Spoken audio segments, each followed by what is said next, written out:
direct à LCN.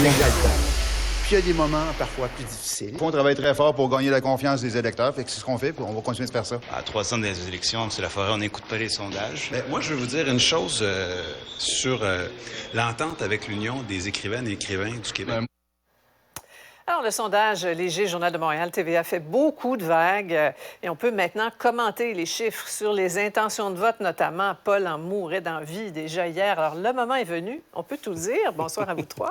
Bonsoir, Sophie. Alors, des nouvelles assez préoccupantes pour le gouvernement Legault. L'appui le plus faible depuis le début de son règne. Une baisse de 11 depuis le dernier scrutin. Ce confirme un petit peu les premiers résultats qu'on commentait ensemble hier sur la satisfaction, sur le chef. Emmanuel, qu'est-ce que tu en penses? Et est-ce que c'est un automne perdu pour la CAQ, à ton avis? Totalement. Ouais. Après, la dégelée dans Jean Talon, là, on a la confirmation de ça avec une dégelée dans les intentions de vote. Et la réalité, c'est qu'il est trop tard là, pour essayer d'inverser la tendance à court terme. Pourquoi? Parce que le gouvernement est pris avec des dossiers ultra complexes. Tu sais, le projet de loi de Christian Dubé sur la santé, celui de Bernard Drinville sur l'éducation. Il n'y a pas de fruits à récolter là-dessus pour offrir des changements tangibles dans la vie des gens. Ajouter à ça le tango avec les syndicats, c'est la guerre en ce moment. C'est comme si tout va mal. Et le gouvernement fait le calcul que au 1er novembre, il n'y a pas le temps d'essayer de remettre le compteur à zéro. Puis surtout, le climat n'est pas propice. Les Québécois ne seront pas ouverts à être disponibles aux choses que le gouvernement veut mettre de l'avant. Alors, ce qu'on fait, c'est on espère régler avec les syndicats. On retient notre souffle, on se rend Noël, puis on espère repartir 2024 sur des nouvelles bases et surtout avec un premier ministre moins vindicatif, peut-être. Oui, ça lui fait mal, peut-être, l'attitude des dernières semaines.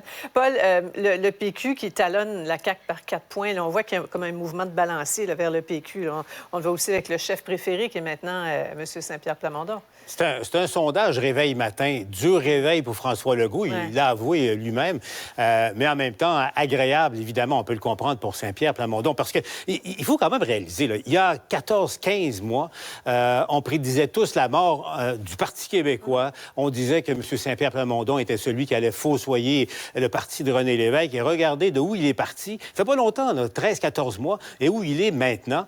Il a réussi à supplanter Gabriel Nadeau-Dubois dans l'esprit des gens, supplanter le chef intérimaire actuel du Parti libéral comme celui qui pourrait devenir premier ministre. Et ça fait mal à François Legault. Là, parce que ça, c'est personnel. Il le disait ce matin. Il a dit, là, j'ai de la peine en prenant connaissance de cette donnée-là. Ça l'a atteint. Mais il y a un paradoxe dans tout ça, là, parce que oui, bon, il est maintenant le choix des Québécois pour le moment, en tout cas, mais et là, on a tous vu la même chose dans le sondage, Mario-Emmanuel, son option stagne.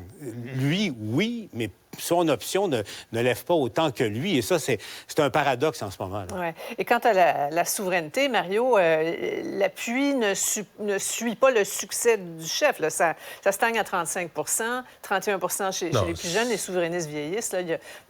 Danger pour M. Legault, c'est qu'il y a d'autres souverainistes qui pourraient rentrer au bercail. C'est le tiers de l'électorat de la CAQ qui est souverainiste. Oui, mais ça a toujours été le cas. Ça, c'est rien de nouveau.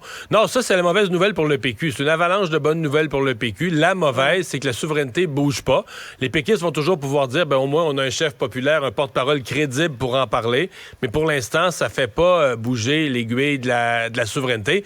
Ce qui tend à démontrer que c'est vraiment une popularité personnelle. C'est pas tant l'option, c'est pas tant c'est l'individu Paul Saint-Pierre Plamondon, son charisme, sa façon d'aborder les choses, positive, rationnelle, humble.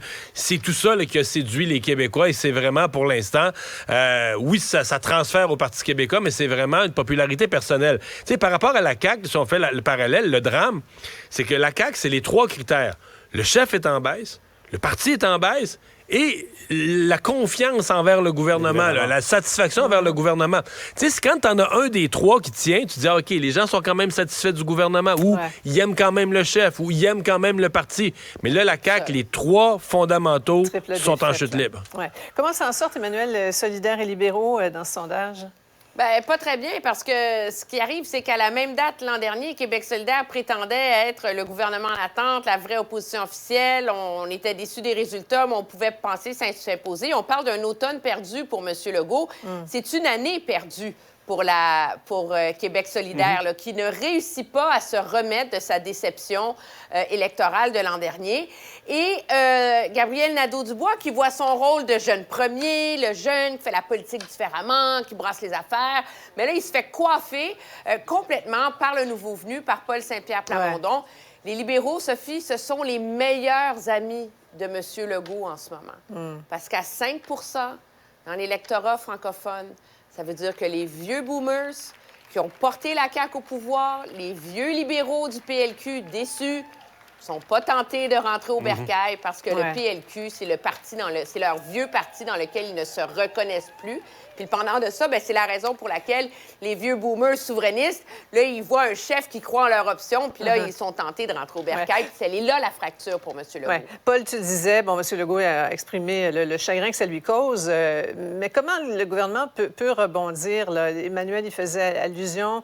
Les négociations, est-ce qu'on peut se dépêcher? Est-ce qu'il y aura des cadeaux à la prochaine mise à jour? La semaine prochaine, à surveiller, grosse semaine d'ailleurs, la semaine prochaine, mais on sait que le gouvernement n'a plus la marge financière, marge de manœuvre qu'il avait encore il y a quelques mois. Donc, c'est difficile. Sur le tableau de bord, à court terme, Emmanuel le disait, il n'y a rien de favorable on peut se dire le gouvernement pourra mettre de l'avant telle initiative pour se refaire. C'est un passage obligé, zone de turbulence et comme un pilote d'avion, préparez-vous parce que la turbulence va durer longtemps, pendant un bon moment du vol. Beaucoup de turbulence aussi à Québec. On va poursuivre la discussion dans un moment. Là, au retour, le maire Marchand, qui est plus déterminé que jamais là, avec son projet de tramway, mais est-ce que le gouvernement Legault va embarquer justement dans la danse? On y revient après la... Autrement dit, Cube Radio. Alexandre, tu nous parles d'une découverte qui est à la fois spatiale et géologique. C'est rare que ces deux sciences qui s'associent, Mario, pour propager une nouvelle découverte. Là, on s'entend que l'étude du ciel puis l'étude du sol, c'est pas mal les deux opposés auxquels on peut penser quand on parle de sciences comme celle-là. Et pourtant, aujourd'hui, dans la revue Nature, on a une nouvelle étude qui permet du moins d'expliquer, ou qui permettrait d'expliquer si elle s'avère être vraie, deux mystères qu'on cherche depuis longtemps en astronomie. Le premier, c'est l'origine de la Lune. Ça fait longtemps qu'on débat sur le fait que la Lune a dû se former, entre autres, lorsque la Terre, il y a 4,5 milliards d'années, est entrée en collision avec une autre planète, ce qu'on appelle une protoplanète. On lui a donné le nom de Theia. Eh bien, Theia et la Terre seraient entrés, le bang, à 36 000 km/h en contact. Et les résidus de cette explosion-là, du contact entre les deux planètes, on comprend la Terre n'était pas encore complètement formée à ce moment-là, les résidus se sont agglomérés et ont formé la Lune, qui est devenue le satellite de la planète. Là, le problème, c'est qu'on se demande depuis des années, il est passé où le reste de Theia? On comprend que si on a brisé une planète en morceaux, il y a une grosse partie qui est devenue la Lune. Qu'est-ce qui est arrivé au reste? Sachant que la planète est de la taille de Mars à peu près. Mais c'est là que la géologie embarque, Mario. On a observé depuis les années 80, en écoutant à coups de sonde, le manteau de la Terre, là, donc ce qu'il y a entre la croûte et le noyau terrestre. On a observé ce qu'on appelle des blobs en anglais. Donc des grosses formations, des grosses masses qui sont plus denses que le reste du milieu autour d'elles, qui sont plus chaudes aussi et qu'on n'est pas capable d'expliquer depuis des années. Et c'est ce qu'on dévoile dans cette étude-là. Ce seraient les restants de Theia. Qui sont comme rentrés dans la Terre. Exactement. Comme à cette époque-là, il y a 4,5 milliards d'années, la planète est encore en train de se former. Là. C'était pas complètement... à l'état gazeux, plus ou moins? Ben, c'était plutôt un amas de roches en fusion. T'sais, tout était extrêmement chaud. C'est comme une grosse boule de lave, si vous voulez, et de roches qui est en train de se former. Et les morceaux de Theia sont rentrés comme de plein fouet dans la planète, pour ce qui n'a pas explosé, puis descendu en continuant de se refroidir dans le manteau de la planète, pendant que notre planète, elle, se formait comme elle est normalement. Et ça se situe, tout ça, là, ces grosses masses-là, sous l'Afrique en ce moment. C'est gros comme un continent, là, en dessous d'une grosse partie de l'océan Pacifique. Et ce seraient les restants, donc, de Theia qu'on pourrait expliquer, qui sont à l'intérieur, dans le fond, de notre propre planète. Évidemment, tout ça repose sur des simulations que même les auteurs disent c'est imparfait, c'est difficile de reproduire ce qu'il y a. Il y a 4,5 milliards d'années, on se comprend. Mais ça serait expliqué quand même, là, ils seraient en train de couler, si on veut, en plein centre de notre Terre, parce qu'ils sont plus lourds que le reste. Beaucoup d'oxyde de fer, entre autres, là, plus que dans le reste du milieu terrestre, se trouverait dans ce morceau de planète-là. Je vais être plus attentif à la prochaine pleine lune, voir si j'aurais pas des indices qui me permettraient d'invalider ou de confirmer cette théorie-là. C'est quand même difficile à invalider. À l'œil nu, ouais. À l'œil nu comme ça, Mario, bonne chance, à moins que tu sois capable de voir au travers de notre planète. Merci, Alexandre. Cube Radio. Une autre vision de l'actualité. Cube Radio.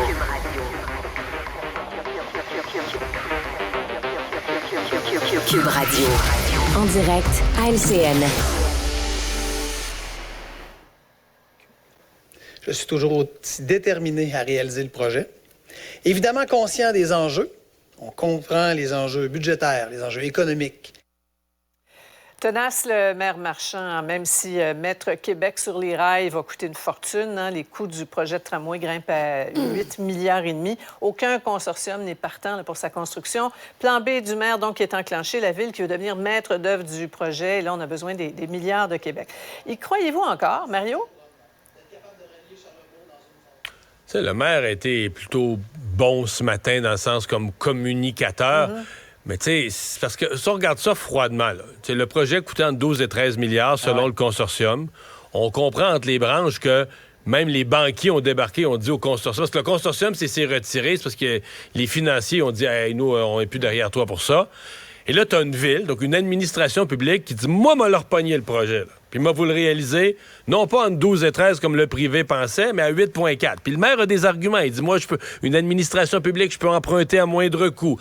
Je vais découper l'appel d'offres pour aller mettre tout le monde en compétition pour faire des plus petits appels d'offres. Il va y avoir plus de gens qui vont se proposer. Il dit aussi, moi, j'ai pas à faire des profits contrairement à un privé. Mais tout ça, tu sais, dans balance, est-ce qu'une administration publique peut réaliser un projet pour 33 % moins cher? Il y a comme un gros acte de foi là, qui nous est demandé là-dedans. Tu sais, c'est le gouvernement du Québec qui a la pression sur ses épaules. Le gouvernement fédéral a dit, moi, peu importe le prix, je paye. Le maire met sa carrière en jeu, ni plus ni moins, sur le projet. Puis là, la patate chaude retombe sur la table du gouvernement Legault. Emmanuel, on va vraiment sauver de l'argent là, si la Ville prend les rênes du projet versus le privé? Je vais le croire quand je vais le voir. Écoutez, la hausse des coûts est tellement fulgurante depuis le début dans ce projet-là que c'est difficile de s'imaginer qu'une administration publique qui a quand même aucune expérience dans ce genre de projet-là va réussir de le faire, comme dit Mario, 33 % moins cher. Puis il y a un mot qui est important dans la discussion, c'est le consortium. Là. Ça se battait pas aux portes pour le faire, là. C'est pas comme s'il y avait plein de consortiums qui rêvaient de le faire, là, que c'est un projet, tu sais, c'est viable, c'est bon, faire de l'argent, tout le monde va être content. En bout de ligne, il en restait juste un et lui se retire. Donc, il y a un gros point d'interrogation, mais l'alternative, Sophie, c'est OK, on le fait pas, on fait quoi? On va se ramasser à l'ère où on est supposé faire un virage pour la mobilité avec la capitale du Québec qui roule encore en autobus puis qui n'a pas de réseau structurant parce qu'on n'est pas capable de s'entendre, parce qu'on est tout le temps en train de se chamailler. Moi, je pense que si on parlait de M. Legault qui cherche comment relancer son gouvernement, là, peut-être s'asseoir là, puis arriver avec un plan crédible sur plusieurs années, qui tient la route, qui est compréhensif, plutôt que de forcer les gens de Québec à retourner à la table à dessin sans cesse, ça serait peut-être une bonne idée. Il va falloir qu'on trouve une solution. En tout cas, à un moment donné, effectivement, on est en 2023. C'était la journée immigration. Messieurs, dames, les deux paliers de gouvernement ont dévoilé leur cible, leur stratégie globale. Là, le débat commence. Nos analystes y plongent. Alors, du côté d'Ottawa, on plafonne à 500 000 pour 2026. On veut une certaine stabilisation. Québec fixe le seuil à 50 000 nouveaux arrivants pour 2 ans. Là, on planifie pour 2 ans. On ajoute le PEC, là, les diplômés qui parlent français, 6 500 à peu près de plus. Bon. Pour toi, Emmanuel, il y a un changement de ton du côté de Québec?